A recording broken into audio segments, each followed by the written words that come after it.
ล้ปีใหม่แล้วนะคะใครที่ปีหน้าอยากรวยอยากปังอยากรอดจากทุกวิกฤตทุกอย่างที่จะเกิดขึ้นในปีหน้านะคะห้ามพลาดวิดีโอนี้เด็ดขาดนะคะเดี๋ยวตอนท้ายนะคะเรามีทิปเล็กๆที่ทุกคนสามารถเอาไปใช้ทำแล้วก็ส่งเสริมตัวเองได้หลังปีใหม่ค่ะ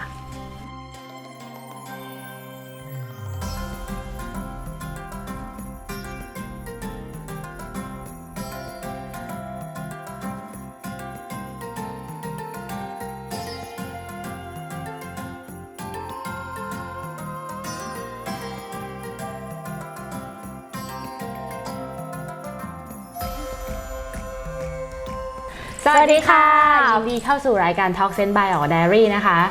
วันนี้ก็จะพูดกันว่า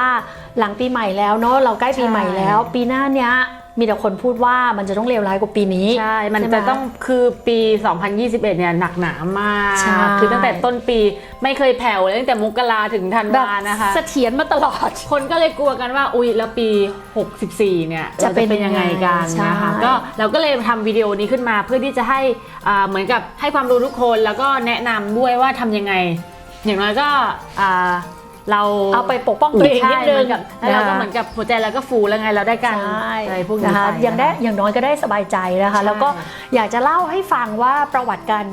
ไหว้ปีใหม่ต้องบอกนี้ว่าจริงๆแล้วอ่ะคนไทยอ่ะเป็นคนที่รวมทุกชาติทุกศาสนาเอามาเป็นเทศกาลของตัวเองหมดเลยเพราะเราอยากได้วันหยุดเยอะๆอย่างเรามีตรุษจีนนะคะวิธีการปฏิบัติตัวตามตรุษจีนก็จะแปลกไปนะคะของคนไทยเนี่ยก็รดน้ำดำหัวก็จะเป็นสงกรานต์นะคะแต่ของฝรั่งเนี่ยเขาจะไม่เหมือนของคนไทยนะคะของฝรั่งเนี่ยเขาจะนิยมให้ความสำคัญในคริสต์มาสมากกว่าที่จะปีใหม่นะคะสำหรับฝรั่งเนี่ยปีใหม่จริงๆแล้วก็คือเมาอย่างเดียวก็คือปี้อย่างเดียวมีความสุขอย่างเดียวรอเที่ยงคืนใช่นะคะอันนี้ก็คือสิ่งที่เกิดขึ้นจริงๆแต่ทีนี้ว่าถ้าเราย้อนไปในอดีตว่าคนปกติแล้วเนี่ยพอครบปีเนี่ยพอในวันปีใหม่เนี่ยคนส่วนใหญ่ทำอะไรกันนะคะไม่ว่าจะเป็นความเชื่อของแต่ละชาตินะคะสิ่งหนึ่งที่เหมือนกันแน่นอนเลยก็คือการทำสิ่งดีๆในวันนั้นนะคะเพื่อให้มีความเชื่อกันว่ามันจะได้ดีตลอดไปนะคะทีนี้อย่างคนจีนเนี่ยเขาก็จะมีวันที่ว่าวันนี้ทำอะไรนะจะเป็นอย่างนี้ทั้งปีนะเขาก็เลยให้คนขี้เกียจวันนั้นก็คือให้หยุดอยู่บ้านสบายๆนะคะอันนั้นคือคนจีนเพราะจริงๆแล้วแต่ว่าเท่าที่ม้าดูความเชื่อนี่ของคนจีนอาจจะไม่จริงก็ได้นะเพราะคนจีนขยันทั้งปีเลยใช่เห็นขี้เกียจวันนั้นวันเดียวนะคะนอกนั้นขยันแบบโอ้โหตายไปเลยใช่แต่คนไทยเราอ่ะก็จะเป็นลักษณะรดน้ำดำหัวผู้ใหญ่นะคะแต่ถ้าถามมาว่าในวันปีใหม่ทำอะไรแล้วดีที่สุดนะคะเช้าขึ้นมาเนี่ยบอกได้เลยว่าอยากทำแบบนี้มากกว่าคือ1 คืนก่อนวันปีใหม่นะคะให้ทำความสะอาดบ้านนะคะทำความสะอาดบ้านเพื่อให้วันปีใหม่เนี่ยบ้านสะอาดไม่ต้องแล้วก็อยู่แล้วมีสบายใจใช่สูดอากาศดีๆเข้าไปนะคะแล้วก็ในวันปีใหม่นะคะจริงๆแล้วเนี่ยม้าอยากให้อยู่กับตัวเองมากกว่าคำว่าอยู่กับตัวเองก็คือนั่งถามตัวเองว่าผ่านมา1 ปีแล้วฉันทำอะไรเพื่อใครบ้างฉันทำอะไรเพื่อตัวเองบ้างนะคะแล้วก็ลองนั่งอยู่กับตัวเองไม่จำเป็นต้องมีห้องพระนะคะแต่อยู่กับตัวเองจริงๆสัก15 นาทีหรือ20 นาทีก็ยังดีใช่ว่าเราทำอะไรพลาดใน1 ปีที่ผ่านมาแล้วเราทำอะไรให้ใครเสียใจใน1 ปีที่ผ่านมา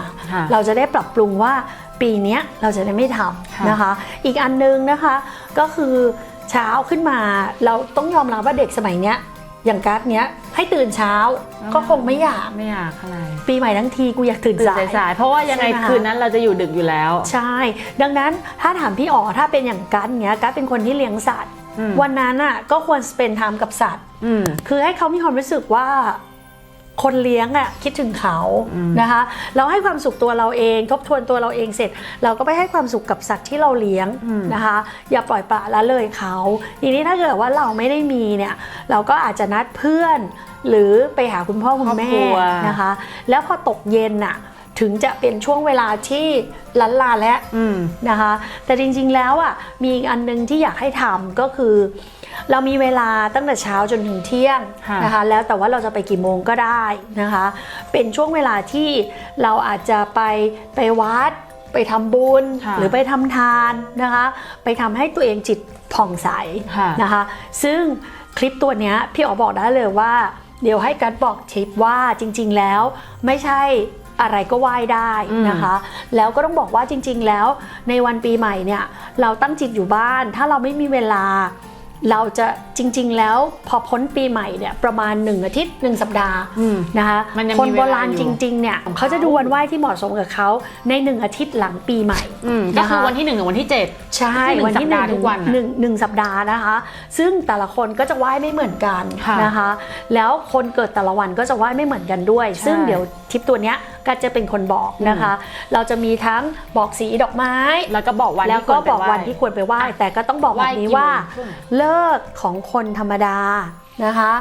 ควรจะไหว้ก่อนเที่ยงใช่เพราะเราเป็นคนธรรมดาดังนั้นเนี่ยคุณมีเวลาเช้าถึงเที่ยงที่จะไปไหว้กี่โมงก็ได้นะคะเพียงแต่ว่าต้องไหว้ในวันเวลาที่บอกใช่งั้นให้กัดเริ่มบอกก็คือคนวันอาทิตย์นะคะคุณไปไหว้วันพุธนะคะก็คือถ้าสมมติว่าเปิดปีใหม่มานะคะก็ดูให้เลยก็คือเราปีใหม่วันศุกร์ที่1ใช่ไหมคะคุณก็ไปไหว้วันพุธที่6อะไรอย่างเงี้ยค่ะแล้วก็ให้ใช้ดอกไม้นะคะเป็นสีดำแต่ว่าถ้าแล้วเขาบอกว่าหาไม่ได้ทำไงเราทำบ่อยก็คือคุณไปร้านดอกไม้นะคะแล้วก็บอกเขาว่าใช้ดอกกล้วยไม้ก็ได้แล้วก็ดูดสีให้หน่อยนะคะมันก็จะสีมันก็จะดูดขึ้นมาขอเขาเป็นสีธรรมชาตินะคะแต่จริงๆแล้วถ้าไม่มีดอกกล้วยไม้สีดำก็ใช้ดอกกล้วยไม้สีน้ำตาลได้เหมือนกันนะคะมาร้อยเป็นพวงมาลัยเนาะอันนี้ก็คือทำได้นะคะสำหรับคนวันจันทร์นะคะง่ายเลยค่ะคนวันจันทร์ต้องไปไหว้วันศุกร์นะคะซึ่งบังเอิญคือปีนี้วันที่1 มกราคือวันศุกร์เหมือนกันก็คือไม่ไหว้วันปีใหม่เป๊ะๆเลยนะคะแล้วก็ให้ใช้เป็นดอกไม้สีส้มค่ะก็คือเป็นดอกกล้วยไม้จะดูดสีก็ได้หรือว่าดอกกล้วยไม้สีส้มเลยนะคะแล้วก็ถัดไปคือคนวันอังคารนะคะให้ไปไหว้วันอาทิตย์ก็คือถัดจากวันที่1มาเป็นวันอาทิตย์วันแรกนะคะให้ใช้ดอกไม้คนวันอังคารเนี่ยจะว่าง่ายก็ง่ายจะว่ายากก็ยากที่ว่ายากคือดอกไม้ก็คือดอกพิกุลซึ่งหลายๆท่านอาจจะก็คือรู้กันว่าดอกพิกุลมันหายากแต่ว่าเดี๋ยวเทปนี้ค่ะเราจะให้ออนวันที่26 ธันวานะคะคุณก็จะมีเวลาประมาณอาทิตย์หนึ่งในการหาดอกไม้ก็โทรไปหาร้านจะได้เข้าใจเราเวลาไปไหว้พระกับเราทำไมเราวุ่นวายนะโทรไปหาแบบนี้โทรไปหาร้านดอกไม้นะคะแบบมีร้านไหนมีดอกพิกุลไหมจะไปไหว้วันอาทิตย์ที่2 อาทิตย์ที่3นะคะก็คืออีกกรณีหนึ่งก็คือถ้าไม่มีนะคะจะใช้ดอกไม้7 สีห้ามสีซ้ำนะดอกเดิมได้หมายถึงว่าดอกชนิดเดียวกันได้แต่สีห้ามซ้ำแล้วก็พยายามใช้ดูดสีอย่าใช้พ่นอย่าให้ร้านเขาพ่นเพราะถ้าพ่นอ่ะ1คือกลิ่นไม่หอมกลิ่นเหม็นเลยแต่ถ้าดูดสีแต่ถ้าดูดสีอ่ะมันก็ยังมีกลิ่นอยู่แล้วก็กลิ่นไม่ฉุนคือมันเป็นการแบบเหมือนกับเราชงน้ำละลายแล้วก็ดูดสีขึ้นมามันคือหลักการออสโมซิสทั่วไปนะคะตามด้วยคนวันพุธค่ะคนวันพุธนะคะให้ไปไหว้วันจันทร์นะคะแล้วก็ใช้ดอกไม้สีฟ้าหรือสีน้ำเงินตัวนี้ก็หาได้ช่วยไปอยู่แล้วไม่มีสบายนะคะตามด้วยคนวันพฤหัสค่ะคนวันพฤหัสไปไหว้วันพุธนะคะแล้วก็ใช้ดอกไม้อันนี้ง่ายดอกมะลิใช่บอกได้เลยดอกมะลิแค่นั้นหอมที่สุดคุณไม่ต้องไปเอากล้วยไม้สีขาวไม่ต้องไปเอาดอกพุธนะคุณเอาดอกมะลิไปเลยห้ามดอกพุธนะเพราะจริงๆแล้วอย่างที่บอกอะคือถ้าจะให้เทพมาอยู่กับเราต้องเป็นดอกไม้ที่หอมนะใช่นะคะตามด้วยคนวันศุกร์ค่ะคนวันศุกร์นะคะให้ไปไหว้วันพฤหัสนะคะแล้วก็ดอกไม้ที่ไหว้ใช้เป็นดอกกล้วยไม้สีเขียวนะคะใช้ดอกบัวได้ไหมได้หรือใช้ดอกบัวก็ได้คนวันศุกร์ดอกบัวถ้าคุณจะแสดงความจริงใจก็คือคุณก็นั่งพับดอกบัวเองจะได้โชว์ให้เทพเห็นว่าเรามีความตั้งใจแต่ต้องทำเป็นบัวพวงมาลัยปะคุณก็เอากลีบมาพับแล้วก็มาร้อยมาลัยได้คือใครทำเป็นก็ได้นะคะแต่ว่าถ้าทำไม่เป็นก็ขอ5 ดอกดอกบัว5 ดอกแล้วก็พับกลีบสบายไปบ้างคนวันศุกร์พอๆกันเป็นพฤหัสเลยดอกมะลินะคะสุดท้ายนะคะคนวันเสาร์ค่ะให้เขาไปไหว้วันอังคารนะคะแล้วก็ดอกไม้ใช้สีแดงค่ะอันนี้ก็ได้เลยเอากุหลาบเอากลีบกุหลาบมาร้อยนะคะก็จะได้นะคะก็คือหมดแล้วตามนี้นะคะก็หวังว่าทุกคนนะคะจะไปไหว้จริงๆต้องบอกว่าเวลาเนี่ยก็คือก่อนเที่ยงนะคะก็คือไปไหว้วันที่เราบอกอย่างเช่นคนวันพฤหัสเนี้ยวันพฤหัสไหว้วันพุธนะคะก็คือไปไหว้วันพุธเลือกที่ไหนไปไหว้ที่ไหนต้องบอกงี้ว่าชอบที่ไหนไปไหว้ที่นั่นถ้าสมมติอยู่อยากไปศาลหลักเมืองก็ได้ใช่อยากไปวัดพระแก้วก็ได้เราอยากได้วัดใกล้บ้านก็ได้เพราะจริงๆเนี่ยแค่ไปวัดพระประธานวัดไหนก็ได้แล้วโอเคนะคะคือไม่จำเป็นต้องเข้าเมืองไปศาลหลักเมืองเพราะเดี๋ยวบางคนที่เคยดูคลิปวิดีโอเรา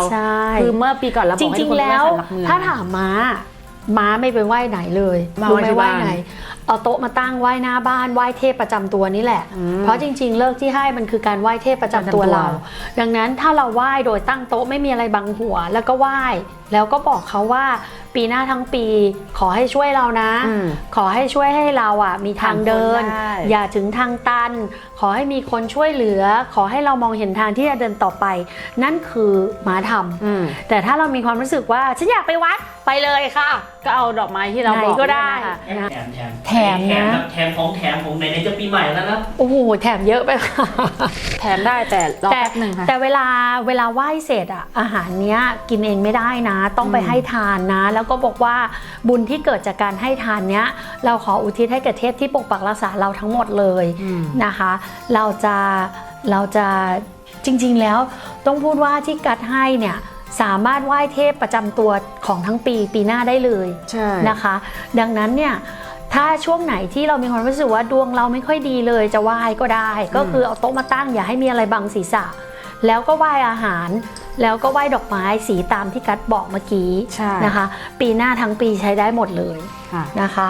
เริ่มก็คือวันนั้นนอกจากจะมีดอกไม้ไหว้นะคะก็สามารถไหว้อาหารได้ด้วยนะคะคนวันอาทิตย์นอกจากจะใช้ดอกไม้สีดำแล้วสามารถไหว้อาหารอะไรได้บ้างคะไหว้อาหารก็คืออาหารที่ไม่ใช่อาหารพื้นเมืองอ่ะในสมมติกัดเกิดอีสานใช่ไหมอาหารพื้นเมืองของกัดคืออาหารอีสานกัดก็ไปไหว้ด้วยอาหารฝรั่งจะไหว้อาหารฝรั่งอาหารจีนอาหารใช่อาหารที่แบบไม่รู้ที่มาที่ไปอ่ะนะอันนั้นหนึ่งโอเคแล้วถ้าคนวันจันทร์นะคะก็ไหว้ของอร่อยอะไรก็ได้ที่คิดว่าอร่อยเอามาไม่จำเป็นต้องถูกไม่จำเป็นต้องแพงขอให้กินแล้วรสชาติทุกคนแบบอร่อยมากแค่นั้นนะคะแล้วก็ถ้าคนวันอังคารนะคะก็คือของกัตนาแต่ของมีชื่อเสียงนะของแบบโมเมนต์นั้นของแบบกำลังอินเทรนด์อย่างตอนนี้ชานมไข่มุกช่องชูฟุยอะไรที่มาจากไต้หวันแบบอันดับหนึ่งของโลกเพิ่งมาเปิดดิฉันต้องไปต่อคิวให้ได้มันของนี้ถ้ากินแล้วทุกคนจะมองว่าไฮโซอาหารแบบไฮโซนะคะรสชาติไม่เป็นไรขอชื่อเสียงไว้ก่อนถูกนะคะดูดีของดูดีซื้อแล้วแบบว้าวใช่คนวันพุธ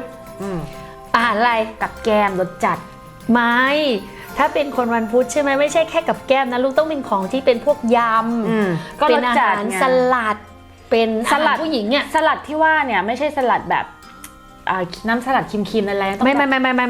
ต้องเป็นน้ำสลัดแบบสุขภาพใช่ต้องแบบแนวสุขภาพแบบน้ำสลัดอะโวคาโดอะไรอย่างเงี้ยไข่อะไร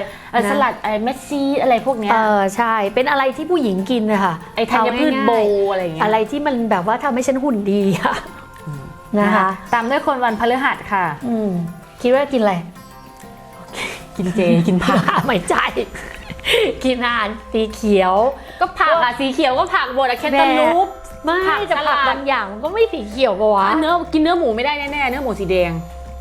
แต่ว่าโดยปกติถ้าเกิดว่าไหว้ของคนวันพฤหัสก็จะกินสาหร่ายยำสาหร่ายอะไรก็ได้ที่เป็นสีเขียวแล้วมันก็ต้องสีเขียว